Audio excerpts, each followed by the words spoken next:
మేషరాశి. రాశాధిపతి కుజభగవానుడు. ఏడాది తర్వాత శుక్రభగవానుడు రాశిలోనే సంచారం చేయడం వలన నూతన వస్త్రాలు, బంగారు ఆభరణాలు, తీర్థయాత్ర కార్యక్రమాలు, బంధుమిత్రు స్నేహితులతో ఆనందకరమైన జీవితాన్ని పొందబోతున్నాడు.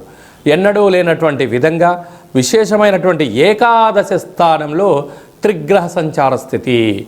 ఏడాది తర్వాత రవి భగవానుడు మీనరాశిలో శని భగవానుడితో సంచారం చేస్తున్నాడు కనుక మేషరాశి వారు తప్పక పాటించాల్సిన మొదటి అంశం ఏమిటనగా మీ జన్మ నక్షత్రం రోజున పూర్ణిమ, అమావాస్య తిథుల యందున, అష్టమి తిథి యందున ముఖ్యమైన పనులు మాత్రం ఆచరించవద్దు.